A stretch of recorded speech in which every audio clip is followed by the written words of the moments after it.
చంద్రబాబు నాయుడు గారి పరిపాలనా విధానం మీకు ఏ విధంగా అనిపిస్తుందండి?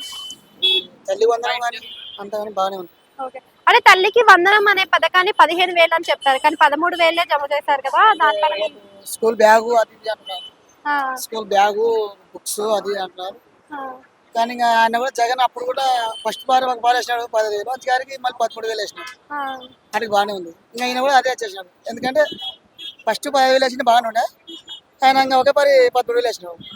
అంటే వాళ్ళు డబ్బులు తీసుకొని ఇచ్చే బ్యాగులకి, బుక్కులకి వాళ్ళ పేర్లు వాళ్ళవే ఏస్తున్నారు గదా! అది కరెక్టే అంటారా మరి? అది ఎంత కరెక్ట్ లేదు. అంటే ఇంతకు ముందు చూస్తుంటే జగన్ పరిపాలనలో బుక్కు ముట్టుకున్నా గానీ జగన్ ఫోటో జగన్ కనిపించేది. జగన్ జగన్ కూడా ఫోటో ఉంది, దాంట్లో బ్యాగ్ లో ఫోటో ఉంది. ఇప్పుడు ఈయన కూడా దీంట్లో తప్పేం లేదు. ఆయన ప్రభుత్వం ఆయన చేసినాడు. అంటే మీ దగ్గర డబ్బులు తీసుకుంటున్నారు కదా ఆల్రెడీ. ఇద్దరివి కూడా తప్పేనా కరెక్టా? అంటే అప్పుడు జగన్ ఉన్నప్పుడు ఒకరికి వేస్తున్నా, ఇప్పుడు ఈయన మన చంద్రబాబు ఎంతమంది ఉంటే అంతమందికి వేస్తున్నాడు. ఎంత కొద్దిగా మేలు. అంటే చంద్రబాబు నాయుడు గారికి జగన్ కి తేడా అంటే ఏం చెప్తారు మీరు అసలు?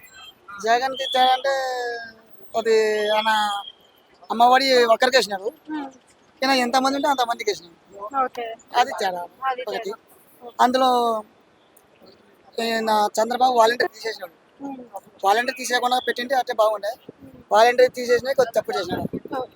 అంటే వాలంటీర్లు లేకపోయినా గానీ ఇంటికి వచ్చి ఇచ్చడానికి ఎమ్మెల్యేలు అక్కడ దగ్గర వార్డు మెంబర్లు సచివాలయం మళ్ళీ వచ్చేసినారు. అంటే ఇప్పుడు వాలంటీర్ తీయకుండా ఒక 10 మంది బతుకుతుంది కదా.